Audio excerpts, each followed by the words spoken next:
All right. If you really want to get to know Donald Trump, you're going to want to pay attention to this interview. I have a special guest, Dinesh D'Souza. Dinesh, thank you so much for joining me today. Hey, it's always a pleasure. Great to be back. I've got my Trump mugshot hat on. I'm ready to go with this interview. Just some background on you. You're an author. You're a filmmaker. You brought one of the most explosive documentaries in the last little while, 2000 Mules, which proved that there was ballot harvesting in Georgia and other key states. You made 2016 Obama's America, Death of a Nation, Police State. Now you have a new movie out called Vindicating Trump.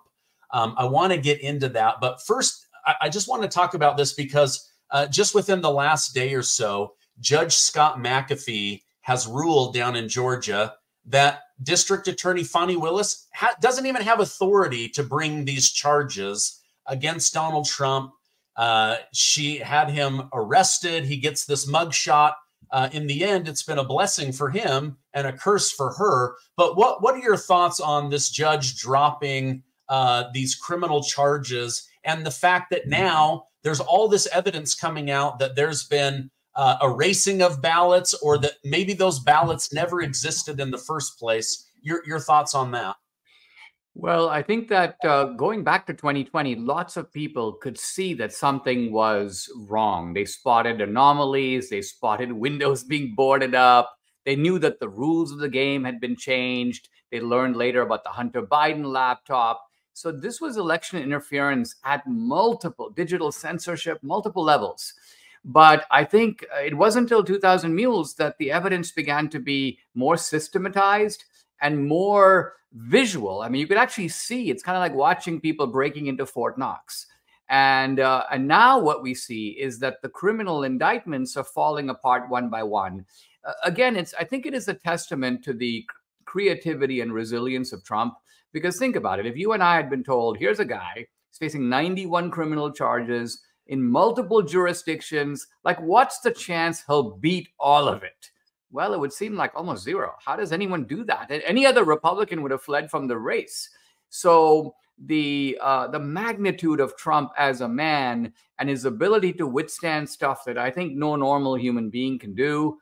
The assassination is another little window into Trump's kind of character and his bravery. We bring this out in the film because there are so many people who say of Trump, well, I don't really like the guy, but, I like his policies. But it's important to realize that Trump, the man, is himself very unique. He has some vices, but he also has great strengths, and we have to balance the one against the other.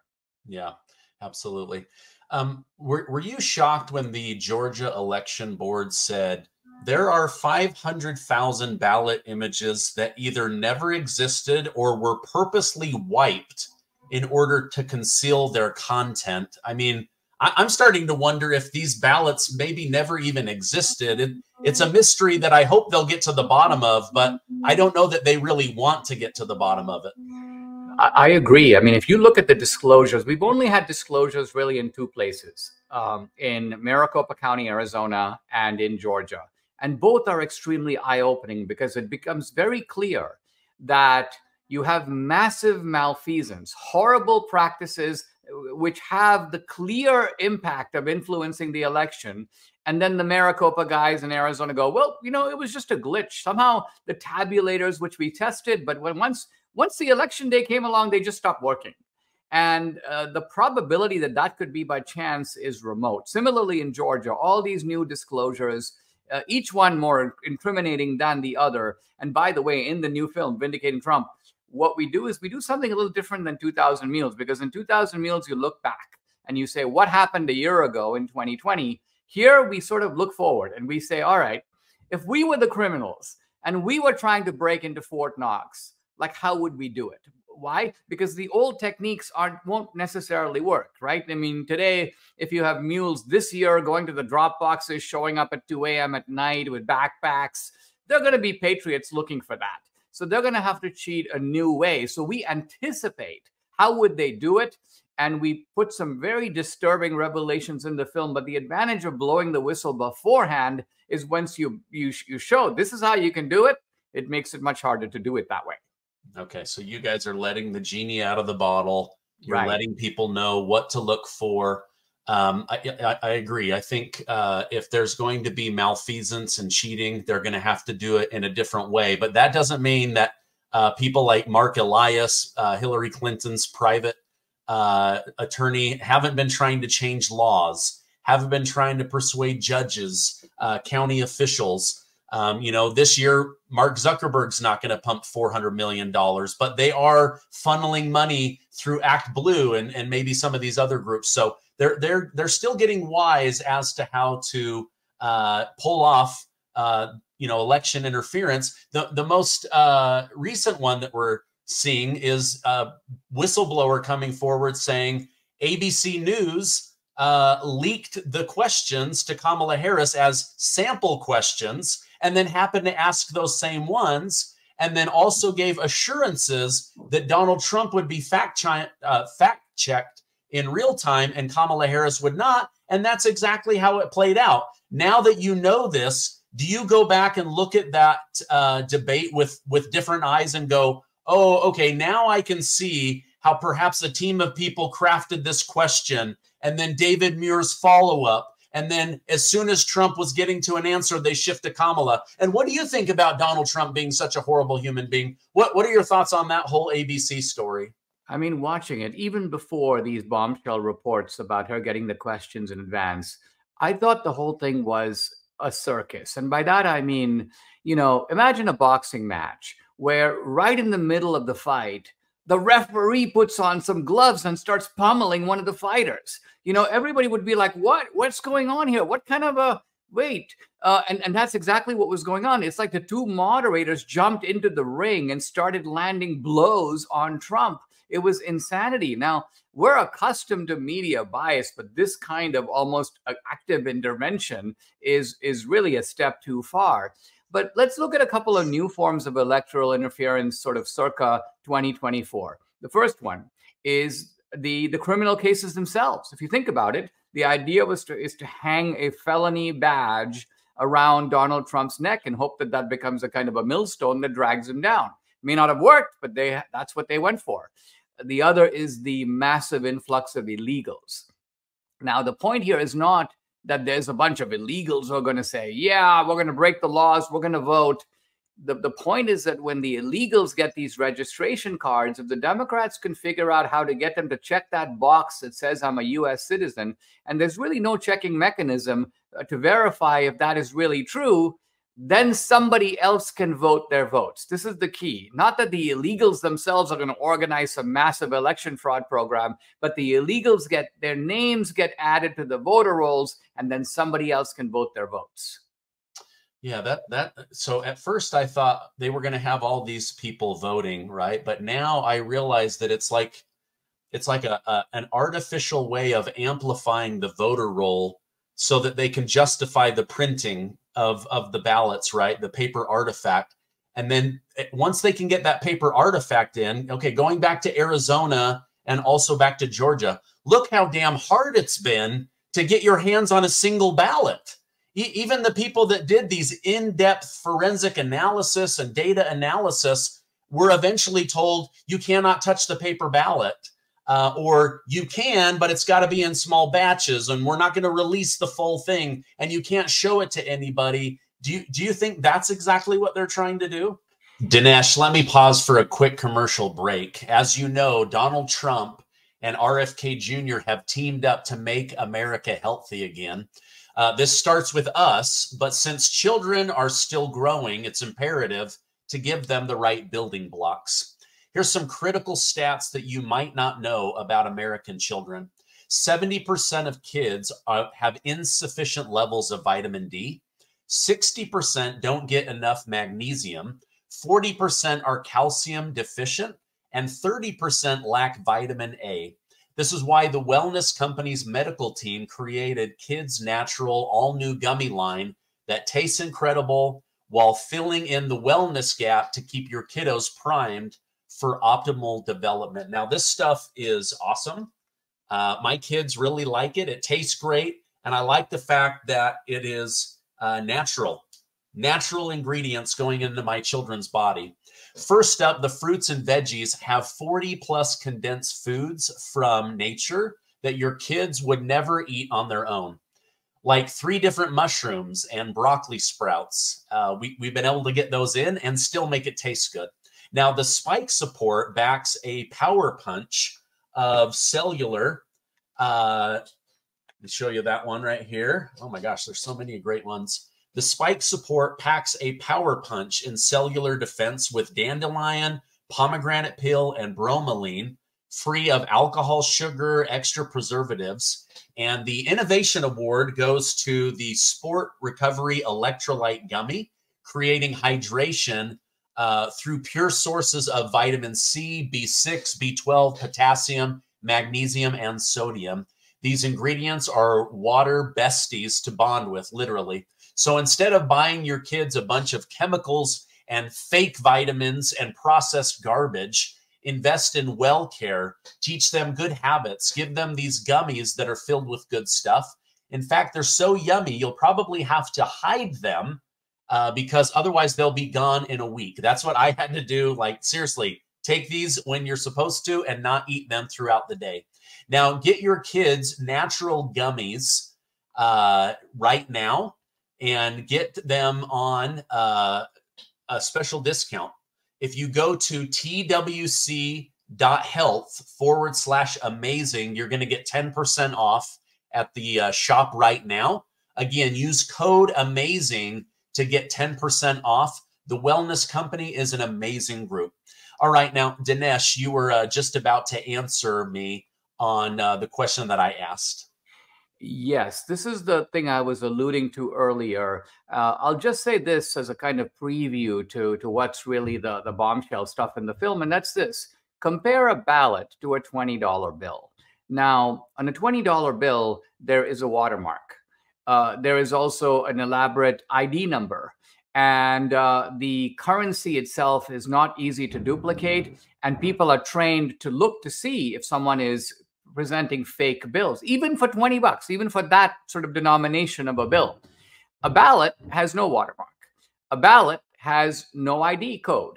Once a ballot is sent in an absentee ballot and somebody removes the ballot out of the envelope contains the address, the envelope contains the signature, but those two items can never be put back together again. So it seems to me that a very cunning cheater is going to look there to figure out how to rig the 2024 election. So let's just say that we have really good stuff on this topic, but really what the movie is about is it's a defense not just of Trump's policies, but also of Trump the man, Vindicating Trump. And the website, by the way, if I can give it, vindicatingtrump.com. And I will also have a book of the same title coming out in a couple of weeks. Okay, great. Yeah, that's actually a really good point, Dinesh. I remember I went to this Mexican restaurant. We sat down. I usually pay with a card, but I end up paying with cash. And even the waitress, she like pulled out this marker to check whether my $20 bill was real. But we don't do that with ballots. Now, one of the things that I noticed in the new movie that's coming out, Vindicating Trump, is you sit down with somebody and they talk about how they were able to, I guess, openly buy 10,000 ballots. Tell me, how is somebody able to do that? Like, shouldn't those be under lock and key? I mean, gosh, I go to Walmart and they're locking up laundry detergent now because of, Kamala Harris and Bidenomics. How can somebody get their hands on 10,000 ballots? Well, what is revealed in the movie is that one can make an unlimited number of ballots. We just demonstrated 10,000. In other words, we hired an investigative team to demonstrate that ballots can be purchased, replicated, and made en masse. So not one or two, but any amount. Now, this seems crazy, right? Because in fact, there are so many people who think that the cheating only occurs because of, machines switching votes and things like that. And that if we go to paper ballots, guys, it's all going to be okay. And part of what we show in this movie is no. ironically, our system is so porous that even the paper ballot part of it is vulnerable. Because think about it. Where do we get our ballots? We get them from the state, right? But so if you want an absentee ballot, the state of Texas will send you an absentee ballot. But where does the state of Texas get the ballot? Answer: they contract with private printing companies to make ballots of a certain specification. So let me just say that's the key. Once you realize that there's a whole bunch of wholesalers and retailers in the country that are in the ballot making business. Now, when I say ballot making business, I am talking about the ballot stock. I'm not talking about the information that appears on the ballot. But now let me turn to that for a moment and show you how easy that is. If you go on the Secretary of State's website right now of your state, you will see a sample ballot. It has the word sample ballot on it, but if you can remove the word sample ballot, the ballot is identical with any other ballot. Or if you request an absentee ballot, they'll send one to you. All the information you need for the ballot is right there. It's on the absentee ballot. It doesn't even say sample ballot. It's a real ballot. So you now have the ballot paper. You have all the information that needs to go on the ballot paper. All you need to do is make your way to the UPS store or any other print shop, and you're in business. So what we do in the film, which is really powerful, is we don't just talk about this, we show people doing it. And we carry it through at a level that I think is going to be very eye-opening for people. So this is a kind of important dimension of this new movie, Vindicating Trump. Yeah. One of the things that I like that I think my audience is going to absolutely love is you sit down with President Donald Trump in a way that I've never seen him sit down. You know, he's just now starting to do podcasts with people like Theo Vaughn and Sean Ryan and others, but he sits down with you, and it made an incredible impact on me. Just how human he is, you know, like when Melania wrote that letter where she said, you know, someone tried to take away my husband, this man that loves music and, you know, like has grandchildren, and really humanized him. And then you did this interview. What were your thoughts? Did you enjoy that interview? Did you also feel that was a setting that allowed people to really see who this man is? Well, here's what inspired this conversation with Trump. When I first met Trump, this was in 2019. It was shortly after I'd gotten a presidential pardon. It seemed like a formality, but my family got to sit down with Trump in the Oval Office. And my wife, Debbie, asked him an interesting question. She said to him, you know, how do you take it? In other words, you are abused on every platform, every hour of every day. This kind of, it's unnatural, the kind of pressure you're under, and how do you sort of hold up against it? And honestly, both of us expected him to say, ha ha ha, it doesn't get to me, I enjoy it, you know, it's fun, these people are crazy. But he didn't. He was like, well, he's like, you know, I fight back, but he goes, you know, it does get to me. He's like, he's like, because he goes, I'm doing this, I'm trying so hard for the country. He's like, look at this recent Soleimani operation, al-Baghdadi. He goes, I'm trying to promote the country's interests, and I get roundly abused. In other words, it was so against our expectation that he shows a vulnerability. Now, I will say that his personality is not to do that. He never likes to do that. When Dr. Phil tried to interview him and go down the psychological road, he would not go there. What does it make you feel? No, he won't say. So Debbie actually warned me. She's like, it's going to be very hard to interview Trump. You got 45 minutes with him, but you might only get in 2 questions because this guy is going to take off on you. And I was like, no, I cannot let that happen. Our movie has certain themes and some important things we want to cover. And some of them are kind of deep. I mean, I'm going to relate the problem of tyranny to a speech that Lincoln gave called the Lyceum speech when Lincoln was in his 20s. I need to be able to ask Trump about stuff like that. And so I'm going to sit him like 6 inches from my face and like do eye contact and have a normal back and forth conversation in which we both listen to each other and talk. And I'm delighted to say that he participated in that. And I think it makes for a real centerpiece for this movie. Yeah. No, I agree. There was a part in the interview you said with Trump that the J6 insurrection was a setup, and that if he had called for an insurrection, he would have got a real one. Trump responded, "I'm not sure I want that power. I just want the power to make the country better." I was very shocked at his response to your question and your comment. What was your response? Because he's painted as such a vile monster in the media. His answer, I think, is in some ways very deep, and I'll try to explain it by putting it in the context of Lincoln's Lyceum speech. Lincoln basically says that when a tyrannical threat arises in the country, and he's thinking here about the threat from the sort of the slave owner class, he implies that there needs to be a power of equal magnitude on the other side, implying, of course, himself.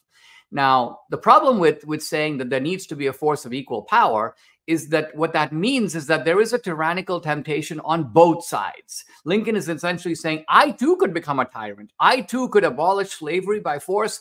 I could ultimately go around the Constitution. And there were people who accused Lincoln of doing that. He suspended habeas corpus, etc. So what Trump is, I think, saying is that, yes, I understand the left. These people are big, they're powerful, they control a lot of institutions. We need a lot of power to take them on. But the difference between us and them is not that they're powerful and we're not, but I want to use that power for good. I want to use it for the betterment of the country. And this is really Lincoln's point. Lincoln's point is that even though he had the same kind of dimensions of a Caesar, he was not going to subvert the Constitution. He was very actually nervous about issuing the Emancipation Proclamation. Did he have that kind of power to do that before the war? He denied he did. It was only after the war that he agreed that as an emergency war measure, he could do it. And even then, he didn't free any slaves in the border states or in the Union. He was really only freeing slaves in the Confederacy, where he had really no power to do that. So this theme of connecting a problem and a prophecy raised by Lincoln is then picked up in this movie. So that's the intellectual range of this film. Okay. Yeah. No, it was the way you framed that, and then his response was, I'm so glad it was captured on camera. One of the main themes of this election cycle is that Donald Trump is the biggest threat to democracy in our nation's history. You see the media saying this. You see Democrat politicians saying this. You now have people from the George Bush administration saying this. The View is saying this. It seems everyone is saying this. Yet, if I put myself in their shoes, it feels like a wise move to try to discredit him, to make him a Hitler-like character. Do you think that they have succeeded in making their voters genuinely believe that Trump is a threat to their life and their country's democracy? To a degree, yes. I think the reason that it is a wise move on their part, it's a calculated move. I mean, they really know that he's not. In fact, I can kind of prove it. Right after the assassination attempt, it was standard fare for the Democrats to essentially post, thoughts and prayers for Trump's recovery. But if you call someone Hitler, then you should be really happy if someone tries to assassinate them. And it makes no sense to offer Hitler thoughts and prayers for his recovery, because he's endangering the whole republic, and it'd be better off if someone got rid of him. So the very fact that they were doing that is a sort of a hidden confession that they know he's not Hitler. But why are they calling him that? Why are they calling him a tyrant and an autocrat and a Caesar? Because he's an unusual Republican. He has that kind of dimension. Now, he's not the only Republican in sort of American history. I would say that Reagan, to some degree, had that dimension. Teddy Roosevelt had that dimension. But apart from Lincoln and Teddy Roosevelt and Reagan, I can't think of anyone else who has that larger-than-life dimension. You can't go around like calling Marco Rubio a Caesar or, Paul Ryan. It makes no sense. But with Trump, you can get away with it. He was a huge cultural celebrity before he even entered politics. So the Democrats are very careful to say, this is the guy who could take away your liberties. And the correct answer to that is not no, but rather, yes, Trump does have that kind of larger than life power, but he already was president for a term. What liberties of yours did he take away? Which Democrats did he lock up? The audiences would chant, lock her up for Hillary, but he didn't do it. In fact, he even says, and we show him in the film, he goes, no, no, no, no, no. He's like, let's defeat her in November. So Trump played by the rules. And even when he firmly believed he lost the 2020 election, he gracefully exited the scene. He didn't have to be dragged out kicking and screaming. So this is a guy who's played by the rules, and that's what makes the charge against him so unfair. And what makes it particularly egregious is it's coming from people who are doing all the tyrannical things that they warn about. Yeah.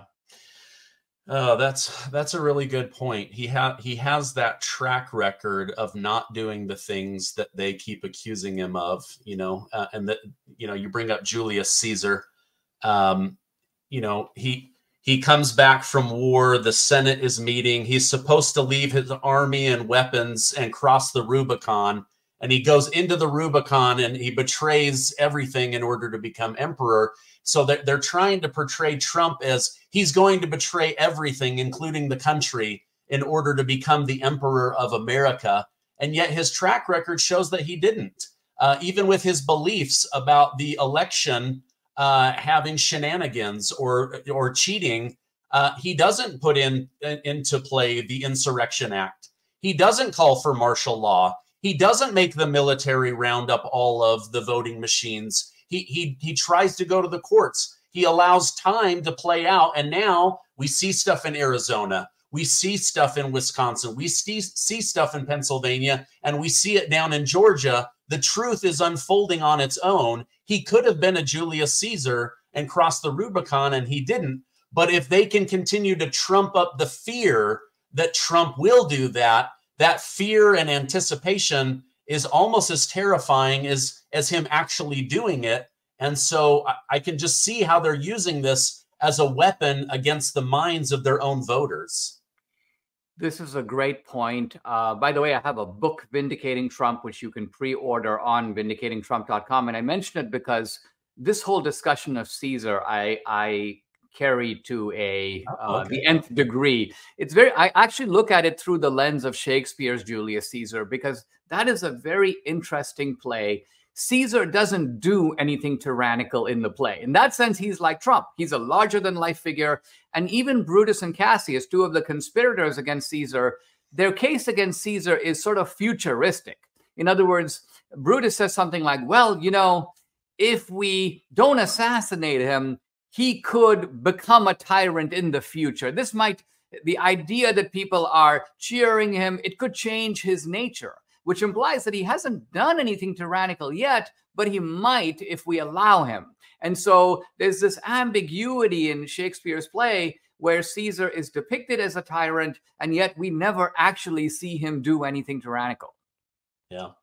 That reminds me of the movie Minority Report, where you have these conscious beings that they can see crime in the future, or the intention or the thought, right? And the next thing, the police are arresting people because you might be capable of killing somebody. You might be capable of abusing your spouse or your child. And then next thing, Tom Cruise is on the run for something he never did or was never going to do, but because he had it within him that he might be able to do that. But amplifying that, I think that's what they do with Trump, right? Is they go, listen, this evil could be inside of him, therefore it is, and we've got to shut it down before it comes out, even though, again, he has a track record of never unleashing any of that. But that doesn't help their cause. That doesn't get votes. And so they've got to continue to drum up the fear that he will be this tyrannical emperor that rules with an iron fist. I mean, in the modern age, starting with the 20th century, Caesar is reflected in a somewhat different way. If you look at the tyrannical state, the totalitarian state, which we've seen now in dozens of countries. We saw it, of course, in the old Soviet Union, in North Korea, in Cuba, now in Venezuela, in China. Look at the distinguishing features of these police states. You have mass surveillance of citizens. You have widespread systematic censorship. You have ideological indoctrination in the schools and the media. You have criminalization of political differences, going after your chief political opponent, trying to lock him up. Sometimes you have assassination attempts, as we saw with Navalny in Russia. The point I'm trying to make is, look at this checklist. It's all happening, so the threat of tyranny is real, but it's not coming from the right. It's not coming from the Republicans. It's not coming from Trump. It's coming from the left and from the Democrats. It's being cheered by the media. It is being supported by Democratic activists around the country. So this is the point, that they accuse Trump of being a Caesar, but the Caesarian threat, so to speak, is coming from the other side. Yeah. Oh, wow. Well put. Just final question. What is your hope as people pour into the movie theaters, they sit down, they watch this movie? What is your hope that they'll walk away with, the food for thought, or the idea that you're hoping that they'll pick up on in the movie?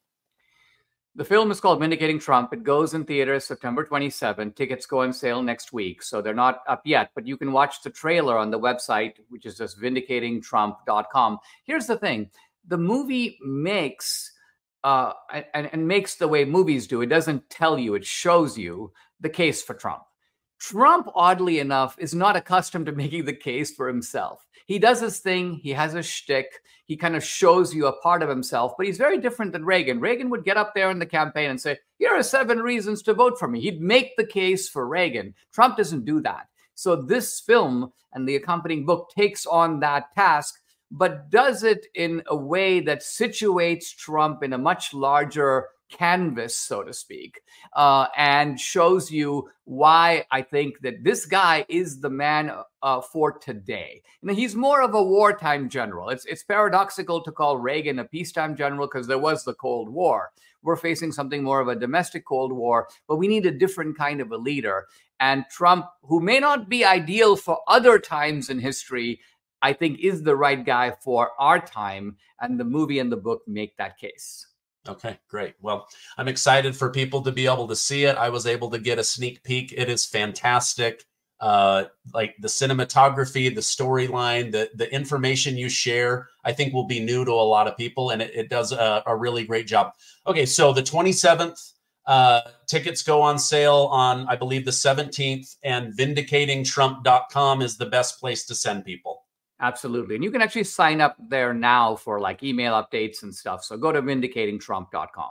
Okay, I'll put that down below. Dinesh, thank you so much for coming on. Thank you for all you do, exposing, sunlight on top of all of this corruption and evil, and these plans to get Trump, and these plans that go against the good of the country. You're doing an excellent job. Thank you so much. I hope you have a great rest of your day.